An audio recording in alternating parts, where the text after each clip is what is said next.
ये हमारा आज का टॉपिक है बेटा, इलेक्ट्रिक करंट। इसमें electric density, current density, Ohm's law and resistance, resistivity, temperature, dependence of resistivity, ये हम आज कवर करेंगे। ठीक है, क्लियर है? इससे पहले थोड़ा सा मैं आपको बता देता हूँ। अब से पहले हमने जो चार्ज एट रेस्ट है उसकी प्रॉपर्टीज़, उसकी जो क्वांटिटीज़ हैं वो स्टडी की हैं।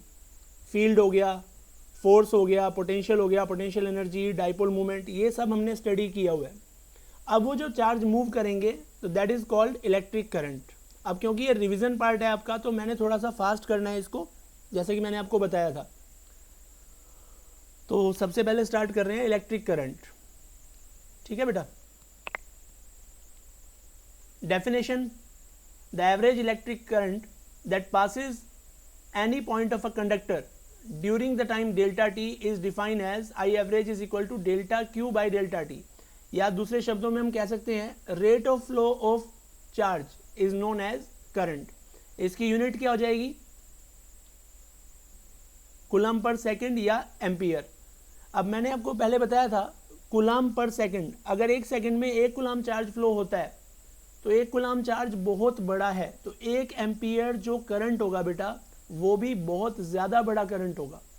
तो इसीलिए हम करंट की छोटी यूनिट्स यूज़ करते हैं, माइक्रो एम्पियर, मिली एम्पियर, ये यूज़ होती हैं। तो milli ampere as you know 10⁻³ ampere, और मिली एम्पियर 10⁻³ और माइक्रो 10⁻6 एम्पियर होता है। स्मॉल करंट के लिए dQ/dt।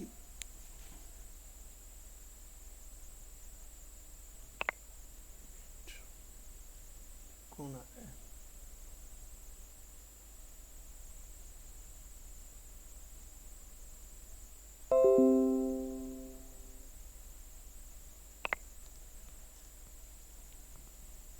तो 1 ampere is equal to 1 coulomb by 1 second, जैसे मैंने आपको अभी बताया। 1 मिली एम्पियर 10⁻³ एम्पियर। हमारे पास सिंपल सर्किट होता है जिसमें ये पॉजिटिव टर्मिनल है, ये नेगेटिव टर्मिनल है। करंट का जो फ्लो का डायरेक्शन है सर्किट में पॉजिटिव से नेगेटिव होता है, और करंट के जो सेल के अंदर है वो नेगेटिव से पॉजिटिव की तरफ होता है। यानी कि करंट एक क्लोज सर्किट में पूरा क्लोज पाथ कवर करता है।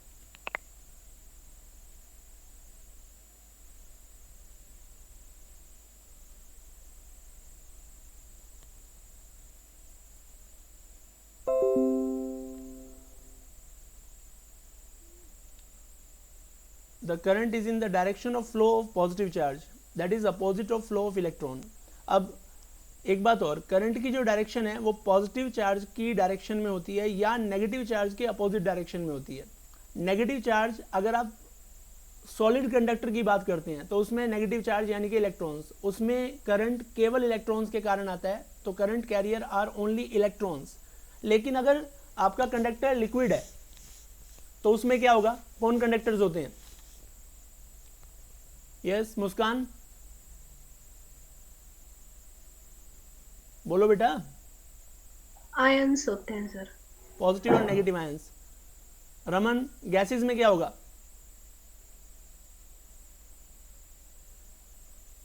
Raman,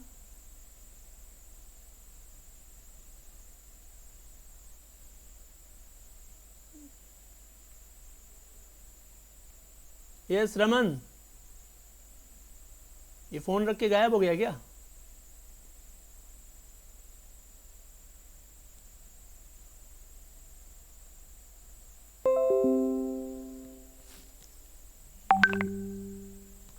electron flows from negative to positive, और करंट उसके अपोजिट डायरेक्शन में फ्लो होता है। तो कन्वेंशनल करंट की डायरेक्शन प्रोटॉन के मूवमेंट की डायरेक्शन में या पॉजिटिव चार्ज के मूवमेंट की डायरेक्शन में हम लेते हैं, that is positive to negative. Conventional refers to our convention which always to consider the effect of positive charge, that is electric field की जैसे डायरेक्शन होती है वो पॉजिटिव चार्ज से हम शो करते हैं, पॉजिटिव से बाहर की तरफ होती है, अगर नेगेटिव होगा तो उसके अंदर की तरफ होती है। Got it?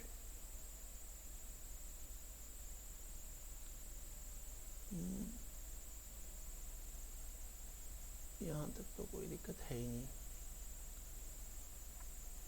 क्वेश्चन देख लीजिए, 3.8 into 10⁻21 electron pass through a point in a wire in 4 minutes. What is the average current? आपको total number of electrons they रखे हैं जो एक वायर में से 4 मिनट में क्रॉस होते हैं, एवरेज करंट कितना है? अब बेटा इतने इलेक्ट्रॉन्स का चार्ज कितना हो जाएगा? Q equal to n e, n आपके पास है, ई एक इलेक्ट्रॉन का चार्ज आपको पता है 1.6 इंटू 10⁻⁻19 और डिवाइड बाय 4 मिनट है ना, तो 4 मिनट में कितने सेकंड हो जाएंगे? 4 इंटू 60, सॉल्व करके आ जाएगा 2.53 एम्पियर। ठीक है, क्लियर है? Yes, sir.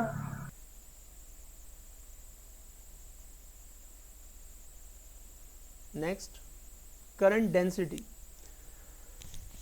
करंट जो है अगर किसी सरफेस से फ्लो हो रहा है, देखिए सपोज ये कोई सरफेस है, यहां से करंट फ्लो हो रहा है, अगर इसका एरिया ए है, ए एरिया से पास होने वाला करंट आई एम्पियर है, तो यूनिट एरिया से हो जाएगा I by A, that is current density. अगर हम करंट डेंसिटी एक वेक्टर क्वांटिटी है, एरिया भी वेक्टर है, तो स्मॉल करंट को जे डॉट डी ए लिख सकते हैं, जहां जे आपका करंट डेंसिटी है, D A small area vector है। ध्यान दीजिए, ये जो एरिया वेक्टर है इसकी डायरेक्शन हमने परपेंडिकुलर आउटवर्ड ले ली, करंट की डायरेक्शन में ही करंट डेंसिटी होगी। अब एक बात ध्यान दो, जो करंट है उसकी डायरेक्शन है लेकिन हम उसको वेक्टर कंसीडर नहीं करते, लेकिन current density will be considered as a vector, क्योंकि करंट डेंसिटी और एरिया वेक्टर का डॉट प्रोडक्ट करंट होता है। तो दो वेक्टर्स हैं, उनका डॉट प्रोडक्ट करंट आ रहा है, स्केलर तो है ही। ठीक है, तो टोटल करंट कितना हो जाएगा पूरे एरिया में से? Integration of this J D A, got it?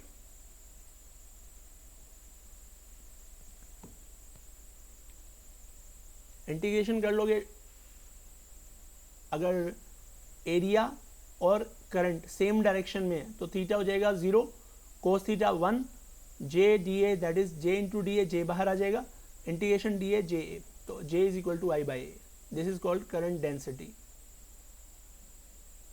Clear?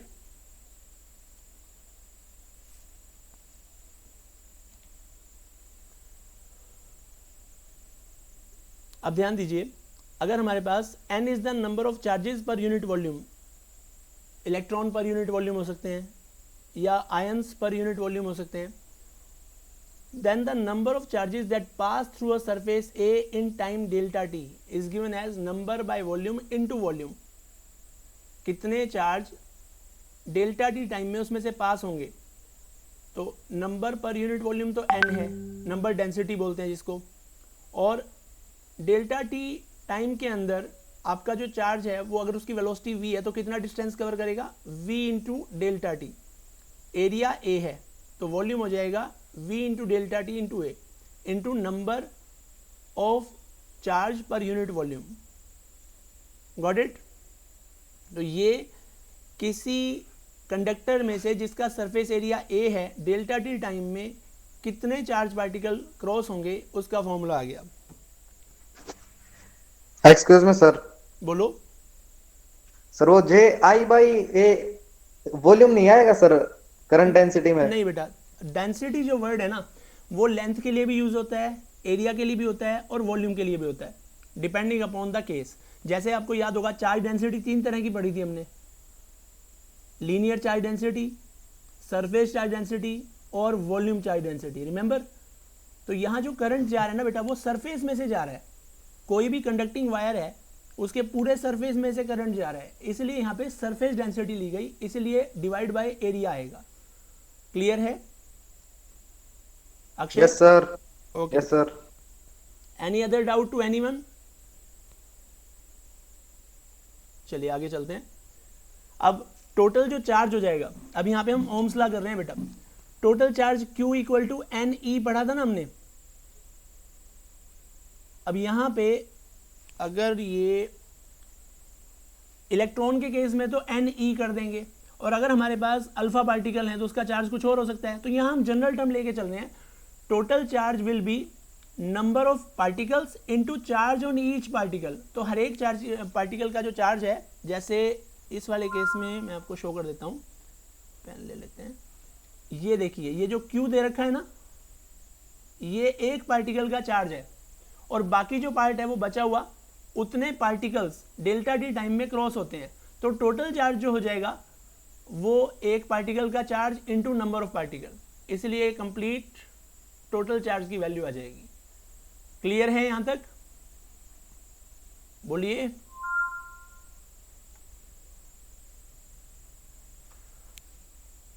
अब करंट क्या होता है? Charge upon time. तो ये सारा जो चार्ज था वो डेल्टा टी टाइम में क्रॉस हो रहा था, तो 1 में कितना हो जाएगा? By delta T. Delta T से डेल्टा टी कैंसिल, तो यहां से I बराबर आ गया एन क्यू वी इंटू ए, और ए को अगर इधर लेके जाएं तो I बाय ए जे हो जाता है, या दोनों साइड ए से डिवाइड कर दो तो करंट डेंसिटी आ जाती है एन क्यू वी, जहां एन है number density of charge particle, Q एक पार्टिकल का चार्ज, और वी जो है वो एक पार्टिकल की वेलोसिटी है। यहां अगर वो इलेक्ट्रॉन का केस है तो उसे ड्रिफ्ट वेलोसिटी कहेंगे। रिमेंबर, वी या फिर वीडी चार्ज पार्टिकल की वेलोसिटी इनसाइड अ कंडक्टर, वो ड्रिफ्ट वेलोसिटी कहलाती है। अब to account for the vector, अगर हम वेक्टर का केस लेके चलें तो J vector is equal to N Q V vector, जहां एन तो नंबर डेंसिटी है, क्यू एक पार्टिकल का चार्ज, वी उस पार्टिकल की वेलोसिटी। अगर वो कैरियर इलेक्ट्रॉन है तो चार्ज को हम माइनस ई ले लेंगे, तो फॉर्मूले में यहां पे माइनस एन ई वी आ जाएगा। Got it? तो ये दोनों केस आ गए जनरल। यहां पे एक बात ध्यान रखना, ये जो ऊपर वाला फॉर्मूला है जो हम ये वाला लेके चल रहे हैं, ये जनरल कोई पॉजिटिव चार्ज है जिसकी वेलोसिटी v है। यहां नेगेटिव चार्ज है तो करंट डेंसिटी की डायरेक्शन और वेलोसिटी की डायरेक्शन अपोजिट हो जाएगी, क्योंकि नेट वेक्टर यहां का नेगेटिव आ गया, क्योंकि चार्ज पार्टिकल अगर इलेक्ट्रॉन है तो वो करंट के अपोजिट चलेगा। Got it? चलिए आगे चलते हैं। Current in materials. Metal are the conductors because they have free electrons which are not bound to metal atoms। हमने डिस्कस किया था कंडक्टर वो होते हैं जिनमें कंडक्शन हो पाता है। कंडक्शन किन के कारण होता है? चार्ज पार्टिकल्स के कारण। जनरली मेटल जो होते हैं उनमें चार्ज पार्टिकल जो मूव करते हैं वो फ्री इलेक्ट्रॉन्स होते हैं, और वो फ्री इलेक्ट्रॉन वो हैं, आपने सेमीकंडक्टर वाला कंसेप्ट भी अब तो पढ़ लिया है, उसमें आपको याद होगा जो वैलेंस बैंड में इलेक्ट्रॉन्स होते हैं वो बाउंड होते हैं, तो वो करंट कंडक्शन के लिए रिस्पॉन्सिबल नहीं है। इसका मतलब करंट कंडक्शन कौन करेगा? जो वैलेंस बैंड के से ऊपर उठ के कंडक्शन बैंड में पहुंचेगा। वो कब होगा? जब वो बॉन्ड से बाहर निकलेंगे। इसका मतलब मेटल या कंडक्टर के पास फ्री इलेक्ट्रॉन्स होते हैं जो कि उन एटम से बाउंड नहीं होते। इन cubic meter of typical conductor there are roughly 10⁻28 free electrons, यानी कि ये नंबर डेंसिटी है बेटा। 1 मीटर क्यूब वॉल्यूम के अंदर लगभग 10⁻28 फ्री इलेक्ट्रॉन्स होते हैं, और वो लगभग 1 लाख बल्कि 10 लाख मीटर पर सेकंड की स्पीड से भी मूव कर सकते हैं, like this. But the electrons move in random direction, so there is no net flow of charge until you apply an electric field। इसका मतलब अगर उन सब की एवरेज वेलोसिटी देखें, क्योंकि कोई इलेक्ट्रॉन कहीं मूव कर रहा है कंडक्टर के अंदर, कोई किसी और डायरेक्शन में, तो ओवरऑल वेलोसिटी अगर देखें तो वो जीरो होती है। कब तक जीरो रहेगी? जब तक आप कोई इलेक्ट्रिक फील्ड अप्लाई नहीं करते। लेकिन जब आप एक इलेक्ट्रिक फील्ड अप्लाई कर देते हैं तो वो सारे चार्ज पार्टिकल एक पर्टिकुलर डायरेक्शन में मूव करने लगते हैं एक एवरेज वेलोसिटी से, जिसे हम ड्रिफ्ट वेलोसिटी कहते हैं, जिसकी अभी हम बात कर रहे थे। जैसे एक इलेक्ट्रॉन है किसी कंडक्टर के अंदर, वो मूव करेगा, हमने इधर इलेक्ट्रिक फील्ड लगाया हुआ है, तो वो इलेक्ट्रिक फील्ड के अपोजिट डायरेक्शन में चल रहा है। देखिए टकरा टकरा के अपनी स्पीड खोएगा। तो इस तरह से टकरा के फाइनली वो एक एवरेज वेलोसिटी लेता है जिसे हम ड्रिफ्ट वेलोसिटी कहते हैं। The voltage accelerates the electron but only until the electron collide with the scattering centre, then the electron's velocity is randomize and acceleration begins again. Means हो क्या रहा है, जो इलेक्ट्रॉन है वो रास्ते में आने वाले आयन से टकराता है, अपनी स्पीड खो देता है, फिर चलेगा, फिर टकराएगा, फिर स्पीड खो देगा। जैसा कि इसमें पाथ दिखाया गया है, आप ये इलेक्ट्रॉन यहाँ से यहाँ जाएगा, फिर इधर आएगा, फिर यहाँ से यहाँ आएगा, फिर टकरा के इधर कहीं जाएगा। मीन्स आपके कंडक्टर की जो वॉल्स हैं उनसे भी टकराएगा, बीच में आने वाले आयन से भी टकराएगा। तो फाइनली वो एक एवरेज वेलोसिटी ले पाता है जिसे हम नाम देते हैं ड्रिफ्ट वेलोसिटी का। Some prediction based on this model are off by the factor or 10 or so, but with the inclusion of some quantum mechanics it becomes accurate. The scattering idea is useful. देखिए, वैसे तो क्या है, हम collision की बात करते हैं, लेकिन अगर हम स्कैटरिंग का कंसेप्ट यहाँ पे यूज, छोड़ो इस चीज़ को, ज़्यादा डिटेल में नहीं जाते क्योंकि आपके कंसेप्ट से रिलेटेड ये पार्ट नहीं है, ठीक है, इसको छोड़ देते हैं।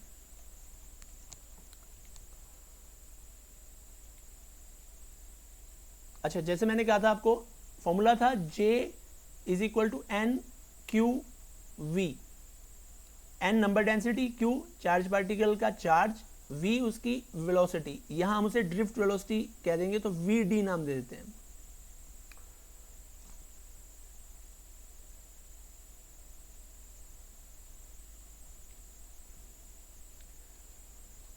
या फिर J को हम I बाई ए लिखें, I is equal to N Q V D A, या फिर VD हो जाता है I by N Q A. इससे रिलेटेड बेटा क्वेश्चंस आपके बोर्ड में काफ़ी आते हैं, न्यूमेरिकल भी। एक क्वेश्चन देख लीजिए, a 12 gauge copper wire in home has cross sectional area of 3.31 into 10⁻⁻6 metre square and carries a current of 10 ampere. The conduction electron density in copper is 8.49 into 10⁻28 electron per meter cube. Calculate the drift speed of electrons. Formula आपके पास है, करिए इसको fast.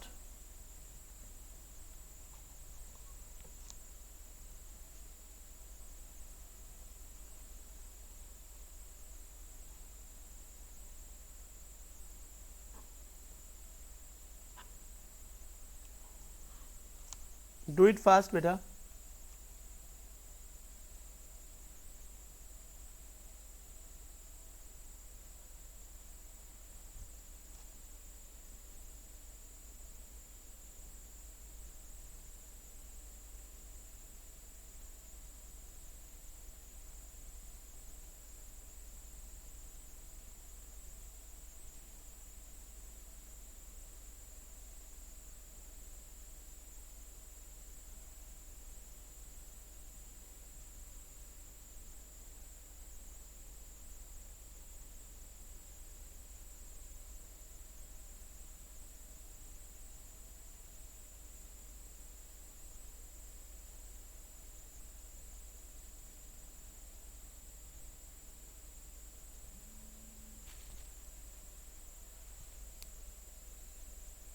Hello, नमस्ते बेटा।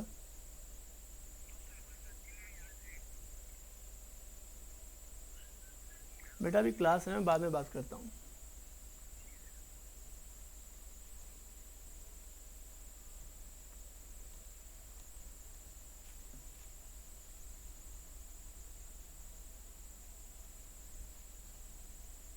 Done. देखिए, हमें numerical value चाहिए। चार्ज पार्टिकल है आपका इलेक्ट्रॉन, वैल्यू पुट करते हैं। I 10 एम्पियर या 10 कूलाम पर second, number density 8.49 into 10⁻28, electron का चार्ज 1.6 इंटू 10⁻19 और एरिया आपको दे रखा है 3.31 इंटू 10⁻⁻6, 19 और 9 25, 3 तो ये बचेगा, सॉल्व करके आ जाएगा 2.22 इंटू 10⁻⁻⁻4 मीटर पर second.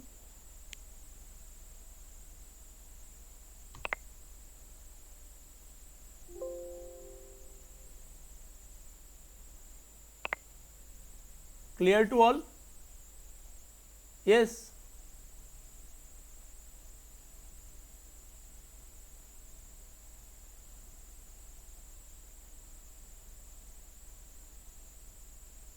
Okay.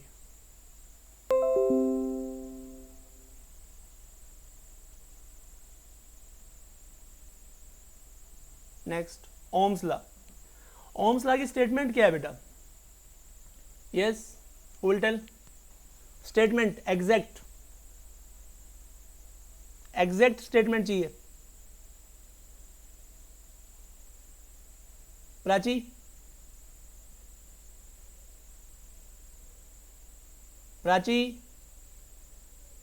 Yes, sir. On keeping the physical conditions like temperature, pressure constant,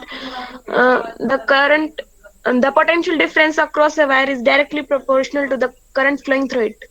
potential difference is directly proportional to current या current is directly proportional to potential difference? पहले क्या होगा? यस जतिन, गुड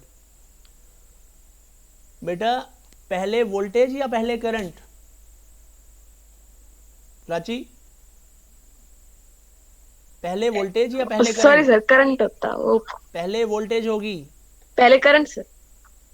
पहले current. कोई potential difference आएगा तभी तो current आएगा। अगर पोटेंशियल डिफरेंस ही नहीं होगा तो करंट कैसे आएगा? I is directly proportional to V when physical condition remain constant. Physical condition में सब कुछ आ गया, प्रेशर, वॉल्यूम, टेम्परेचर एटसेट्रा सब। Got it? सो इस पे आते हैं अब। देखिए रेजिस्टेंस बेसिकली क्या होता है, पहले मैं जो एक स्मॉल लेवल पे डिस्कस करते हैं। Resistance of a material is the measure of how easily A charge flows through it. जिसका रेजिस्टेंस ज़्यादा है इसका मतलब वहाँ से करंट ज़्यादा फ्लो नहीं हो सकता, और जिसका रेजिस्टेंस कम है इसका मतलब वहाँ से करंट इजीली फ्लो होगा। तो opposition to the path of current is known as resistance. How much push is needed to get a given current to flow? जैसे हमने कहा I proportional to V या V proportional to I लिखने में आ जाता है, तो V equal to IR या फिर R is equal to V by I, ये रेजिस्टेंस होता है। अब यूनिट क्या रहेगी इसकी? इस फॉर्मूले के हिसाब से होगी वोल्ट बाय एम्पियर, और जॉर्ज सीमन ओम ने जो यूनिट दी थी दैट इज ओम, उनके नाम पे दी गई है। So according to this 1 ohm is equal to 1 volt by 1 ampere. तो अगर डेफिनेशन देनी हो 1 ओम की, एक नंबर में कई बार बोर्ड में आ जाती है, इसको प्रॉपर डिफाइन कैसे करेंगे? Rahul, yes Rahul,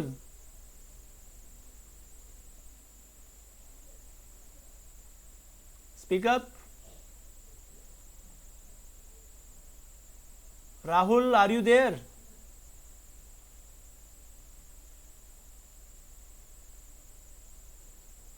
When 1 volt of up to the ends of a conductor, the resistance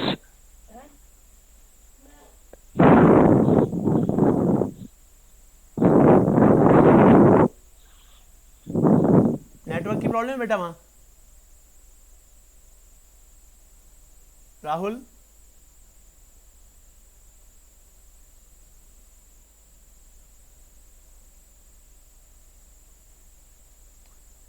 Yeshu, define Yashu. no. No. Yeshu,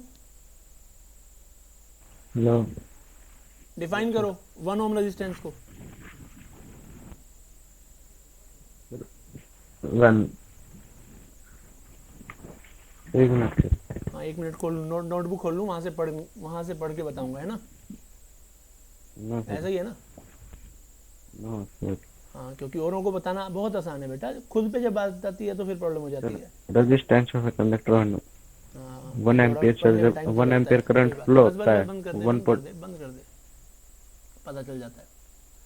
book तो खोल ही नहीं सर। हाँ हाँ बिल्कुल, अरे हम तो देख ही रहे हैं।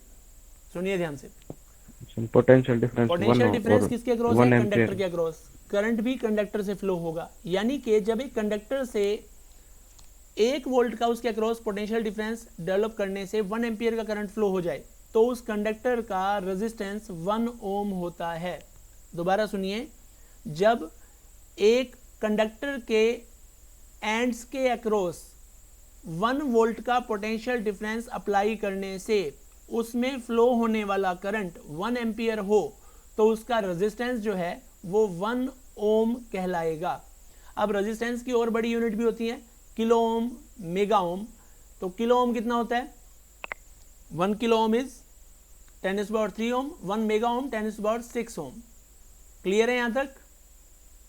यस? Yes, sir. ये देखिए, ये सिंबल है रेजिस्टेंस का। अब एक बात और ध्यान रखिए, जैसे मैंने उस दिन क्लास में भी बताया था, रेजिस्टेंस प्रॉपर्टी है और जो डिवाइस स्पेशली उस प्रॉपर्टी के लिए यूज किया जाता है उसे रजिस्टर कहा जाता है। अदरवाइज हर एक डिवाइस का अपना कुछ ना कुछ रेजिस्टेंस तो होता ही है। हर एक वायर में देखो, अगर वायर में रेजिस्टेंस है इसका मतलब वो करंट के फ्लो को अपोज कर रही है। करंट के फ्लो को अपोज किया जाएगा तो उसके अंदर हीट प्रोड्यूस होगी। Got it? क्योंकि जो चार्ज पार्टिकल उसके अंदर फ्लो हो रहे हैं इलेक्ट्रिक फील्ड की वजह से, क्या होगा उनमें बेटा? वो मूवमेंट में किसी ना किसी पार्टिकल से, आयंस वगैरह से टकराएंगे, टकरा के अपनी काइनेटिक एनर्जी उसको ट्रांसफर कर देंगे, वो काइनेटिक एनर्जी हीट में कन्वर्ट हो जाएगी। इसका मतलब सबका रेजिस्टेंस होता है, सब में एनर्जी को हीट में कन्वर्ट करने की कैपेबिलिटी होती है। लेकिन कुछ केसेस में हमें उस प्रॉपर्टी की ही ज़रूरत होती है, तो वहाँ हम रजिस्टर यूज़ करते हैं, स्पेशली रेजिस्टेंस शो करते हैं उसका इस सिंबल की हेल्प से। Got it? रेजिस्टेंस जो होल्ड करे वो रजिस्टर, जो कैपेसिटेंस होल्ड करे वो कैपेसिटर, जो इंडक्टेंस होल्ड करे वो इंडक्टर। Got it? कोई डाउट? अब देखिए एक बात और, लैंप है, बैटरी है, और भी डिवाइसेस, हर एक डिवाइस का कोई ना कोई रेजिस्टेंस होता ही होता है। हाँ, in idealised problems we will consider the wire resistance to be 0। जैसे कई बार क्या होता है, कुछ न्यूमेरिकल्स में आएगा, हम शॉर्ट कर देंगे उसको, वहां रेजिस्टेंस शो नहीं करेंगे, तो इसका मतलब उसका वायर का रेजिस्टेंस हमने 0 मान लिया है। प्रैक्टिकली ऐसा नहीं होता, आपके न्यूमेरिकल्स में हो सकता है। Got it? चलिए आगे चलते हैं। एक और चीज, ये देखिए, ये आपके पास रेजिस्टेंस इस तरह के होते हैं, इसमें ये जो वायर है ना, बीच में जो 4-5 लग रहे हैं, ये है रेजिस्टेंस। और एक ये भी रेजिस्टेंस है। मैं आपको पूरा इसको सिंबलाइज कर देता हूँ एक बार, अच्छे से क्लियर हो जाएगा। ये रेजिस्टेंस है, ये वाला पूरा, ये मतलब यहाँ से लेके और यहाँ तक ये पूरा एक रजिस्टर है। इसके अंदर एक्चुअल में रेजिस्टेंस इतने पार्ट को ये शो करने के लिए है। आपको याद होगा कलर कोडिंग कराई थी मैंने, ये कलर्स हैं, स्ट्रिप्स, 4 स्ट्रिप होते हैं जनरली, कुछ में 3 भी होती हैं। ये डायोड है, इसको आप वेरिएबल रजिस्टर कह सकते हो। ये आईसी है, ये दिख रही है आपको, ये आईसी है। ये फ्यूज है, अगर आपने किसी ने ध्यान दिया हो, इन्वर्टर के अंदर होता है आपके ये, तो फ्यूज वायर भी एक रेजिस्टेंस ही होता है। ये ट्रांजिस्टर है बेटा, ये आपके सिलेबस से बाहर की चीज है। Got it? ये आपके स्कूल में अवेलेबल है, इसको बोलते हैं रियोस्टेट या वेरिएबल रजिस्टर। ये डायोड है, ठीक है, ये सोलर सेल है। Got it? अब ओम्स लॉ जैसे मैंने आपको बताया था V equal to I R, लेकिन कब के लिए होगा ये? जब फिजिकल कंडीशन रिमेन्स कांस्टेंट। एक बात और ध्यान दीजिए, अगर आप एक रजिस्टर को यूज़ कर रहे हैं, कोई भी डिवाइस जिसका एक फिक्स रेजिस्टेंस है, सपोज हम मान लेते हैं थोड़ी देर के लिए, अगर उसको, जैसे बल्ब ले लेते हैं, बल्ब का अपना एक रेजिस्टेंस होगा ना, लेकिन अगर बल्ब काफ़ी देर के लिए ग्लो करे तो क्या उसका रेजिस्टेंस कांस्टेंट लिया जा सकता है? मुस्कान, यस। सर रिपीट करना क्वेश्चन। हम एक बल्ब ले रहे हैं जिसका कोई रेजिस्टेंस है, भाई कुछ वोल्टेज है, कुछ पावर है, जैसे देते हैं ना कि 100 वाट 220 वोल्ट बल्ब, ऐसा लिखा होता है ना क्वेश्चंस में, ए 100 what 220 volt bulb. Yes sir. तो उसका रेजिस्टेंस हम जनरली कांस्टेंट ले लेते हैं ना, लेकिन अगर काफ़ी देर के लिए वो ग्लो करे तो क्या उसका रेजिस्टेंस कांस्टेंट ही रहेगा? अगर सर बहुत ज्यादा देर के लिए करेंगे तो बढ़ जाएगा।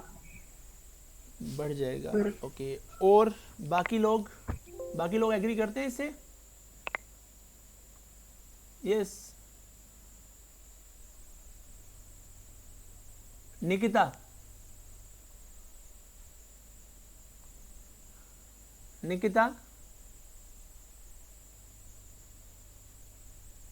बोलो बेटा। निकिता गायब है। R is directly proportional to T। हाँ बेटा निकिता, यस बोलो, क्या क्वेश्चन किया है मैंने?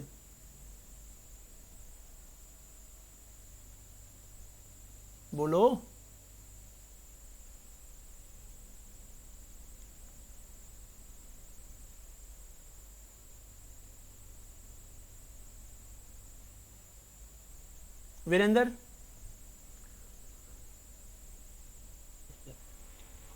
Virendra, yes sir.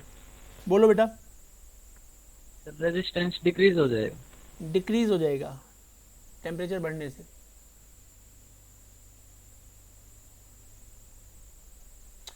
एक बात ध्यान से सुनो बेटा, कुछ डिवाइस ऐसे होते हैं जिनका temperature coefficient of resistance positive होता है, कुछ का नेगेटिव होता है, कुछ का बहुत कम होता है। ये जो टेम्परेचर कोफिशिएंट ऑफ रेजिस्टेंस है ये तय करता है कि टेम्परेचर बढ़ने से रेजिस्टेंस बढ़ेगा, घटेगा या बहुत कम बढ़ेगा।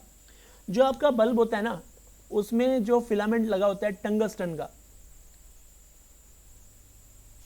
वो उस केस में बढ़ेगा लेकिन बहुत ज़्यादा नहीं बढ़ेगा।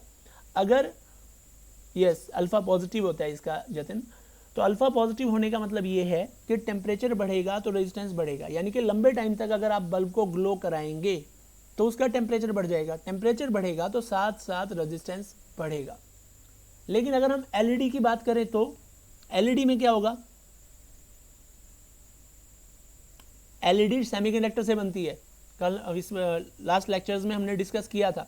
तो जब सेमीकंडक्टर से बनेगी तो उसका अल्फ़ा नेगेटिव होता है, यानी कि उसमें रेजिस्टेंस कम हो जाएगा। Got it? सबको क्लियर है ये कंसेप्ट बेटा? बोलिए। चलिए अब आगे चलते हैं। इसका मतलब अगर हम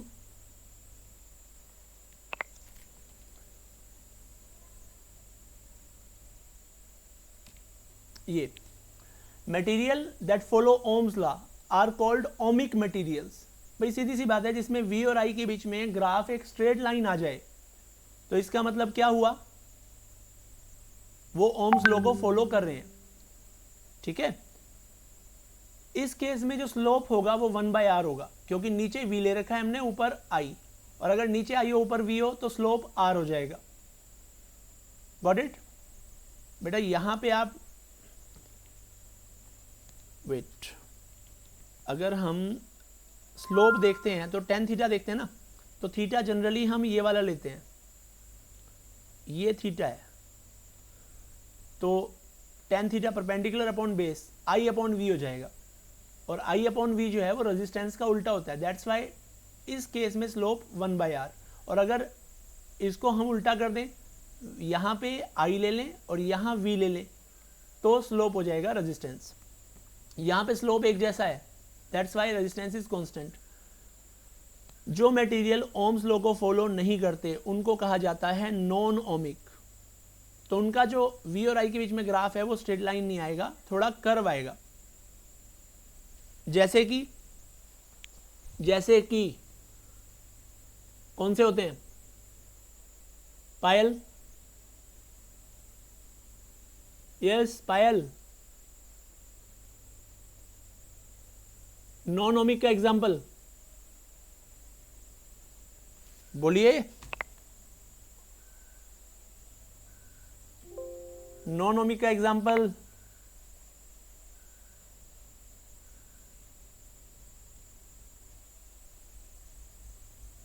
पायल,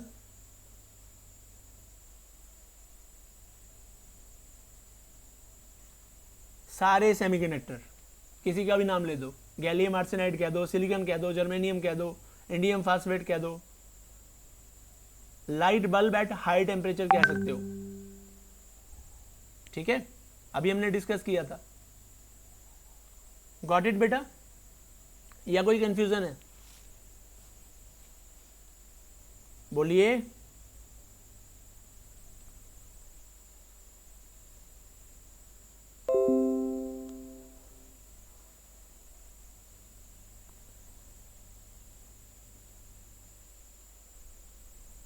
अभी मैं बात कर रहा था टेम्परेचर कोफिशिएंट ऑफ रेजिस्टिविटी या temperature dependence of resistivity.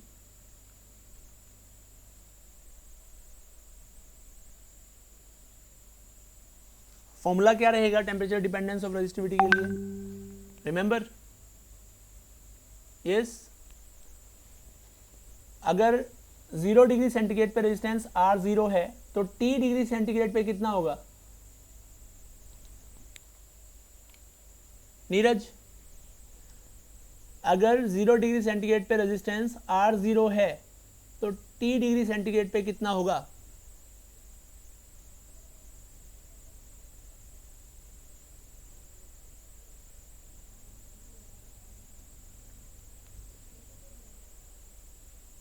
No idea. RT is equal to R0 1 plus alpha T, जहां RT है T डिग्री सेंटीग्रेड पे रेजिस्टेंस, R0 0 डिग्री सेंटीग्रेड पे रेजिस्टेंस, T जितना टेम्परेचर आपने बढ़ाया है, और alpha temperature coefficient of resistance, जो मैंने अभी बताया था कभी पॉजिटिव भी हो सकता है और नेगेटिव भी हो सकता है। अभी डिस्कस किया था ना हमने ये, रिमेंबर? यस।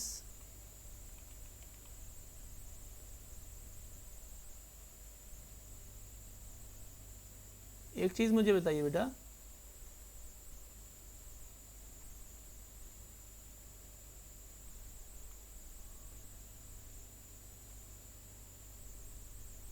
रचना के नाम से कौन है? चंचल है सर। चंचल? रचना यस में सर, है वो बेटा ना? हमारी वो सर उसकी बहन का नाम है शायद। तो चंचल कौन है? तो 12th बी की लड़की है सर, वो 2-3 दिन से अपनी क्लास में ही आ रही थी, शायद आपने नोटिस नहीं किया सर। बेटा 2 दिन तो मैंने लाइव क्लास मतलब वही लिया, कंबाइन करके ली थी ना। आज तो सर उसमें थी ना। तो उसमें तो सारे थे। चलो खैर, ठीक है। ओके, जितना बताया वो क्लियर हुआ बेटा आप सभी को, या कोई डाउट है? बोलिए। अच्छा एक बात और, resistance in series, resistance in parallel, ये आपके सिलेबस में एज अ टॉपिक नहीं है, लेकिन इनका यूज करके हमने क्वेश्चंस किए हुए हैं। सीरीज में रेजिस्टेंस क्या होता है? Net resistance, R series is equal to R1 plus R2 plus R3, और पैरेलल में 1/R is equal to 1/R1 plus 1/R2 plus 1/R3।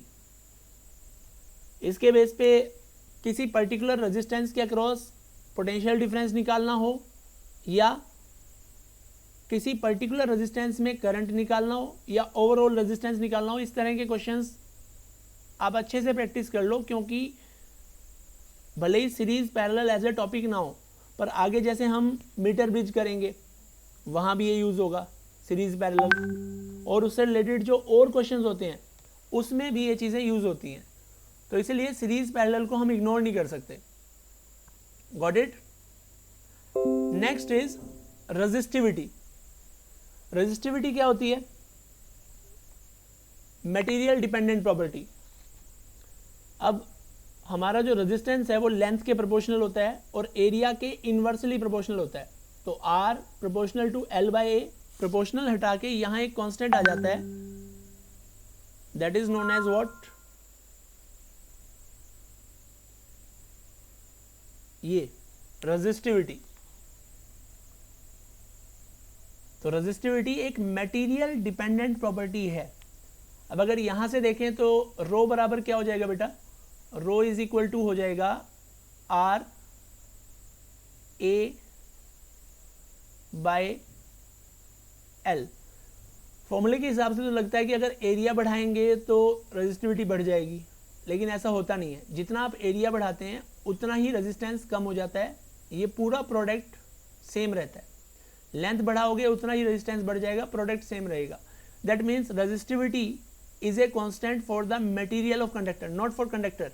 अगर हम ये कह रहे हैं कि कॉपर की 1 मीटर लंबी वायर की रेजिस्टिविटी 10 ओम मीटर है, तो वो 1 मीटर की ले लो, 1 मिलीमीटर की ले लो, 1 सेंटीमीटर की ले लो, उससे कोई फर्क नहीं पड़ेगा। लेंथ चेंज करो, एरिया चेंज करो, रेजिस्टिविटी सेम रहेगी। तो resistivity is the material dependent property.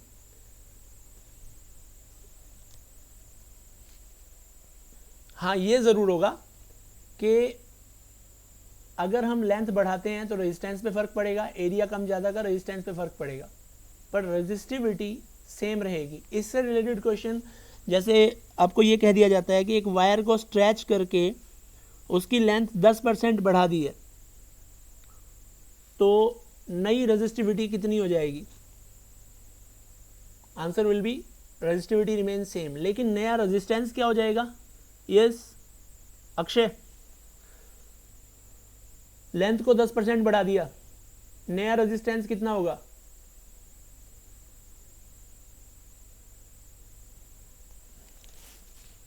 Akshay,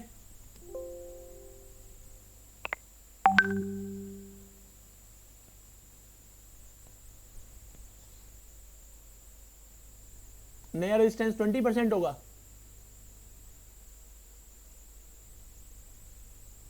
Aarti, sorry आरती जो है, आरती, यस 120%, यस, यानी कि 20% इंक्रीज होगा। इंक्रीज लिख रखा था सर, आपने देखा नहीं? मुझे तो 20% दिखा था। चलो कोई नहीं, अगर ऐसा लिखा था तो ठीक है। दिनेश, एक वायर को खींच के 3 गुना कर दिया, उसका रेजिस्टेंस कितने गुना हो जाएगा? 3 टाइम्स हो जाएगा सर। कितने times?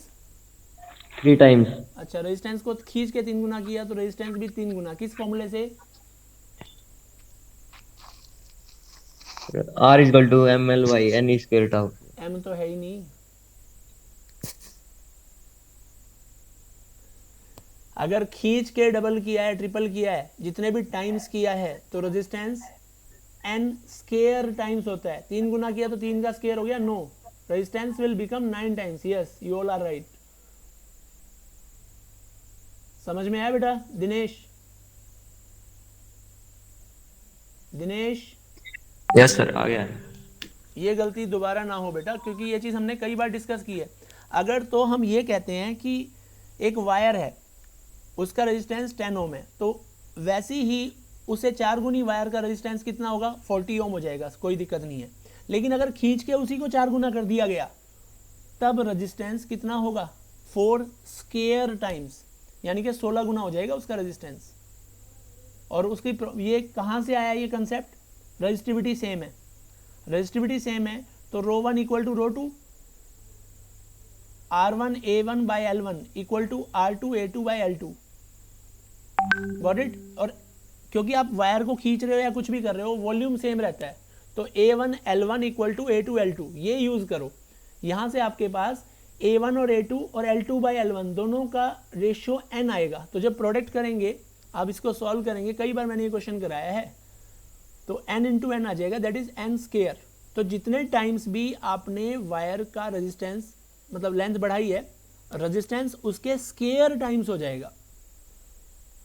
Got it? Yes sir.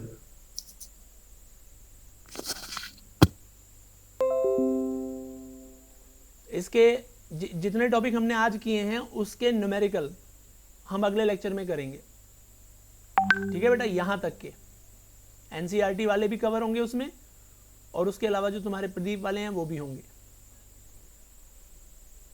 ठीक है। एक बार मुझे सभी लोग, मैं अटेंडेंस ले रहा हूं, सभी हैं या नहीं, to check that. Aarti absent, Yes, sir.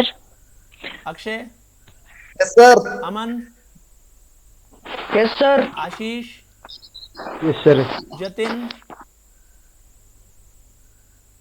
Dinesh, yes sir. Himanshu, Yes, sir. Hitesh, Hitesh Khatri, yes sir. Hitesh Anand मतलब Hitesh Dhankhar, yes sir. Kajal Sharma, Present, sir. Kareena, yes sir. Sakshi, Sakshi गायब, Manish, Yes, sir. Muskan, yes sir. Yes sir. Mamta, yes sir. Neeraj, hello. Yes, sir. क्या हुआ तेजस?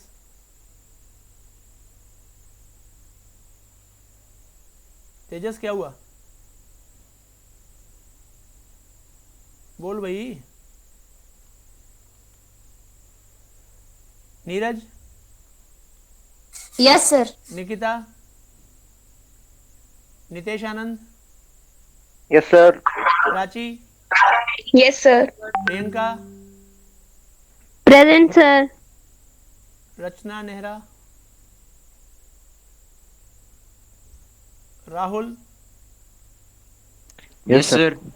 दोनों राहुल, ठीक है। Raman, Yes, sir. Sachin, yes sir. Silent killer कौन है ये? Yes sir. नाम बोलो। नाम नहीं है क्या बेटा तेरा कोई? हाँ, Vivek. Vivek, silent killer. Shubham, yes sir. Tejas, Tejas अब मैं बुला रहा हूं तब बोल नहीं रहा। Vanshika, present Yes, sir. Virendra, Yes, sir. Yashu, Yes, sir. ठीक है बेटा, प्रेजेंट सर। जाग गया ये भी, बढ़िया है। हाँ बेटा ये सारा कुछ आएगा, ये एज इट इज़ पूरी क्लास अब तक की जितना कुछ हो रहा है ये पूरी आपके पास वीडियो आएगी, ठीक है। Okay, now you can leave.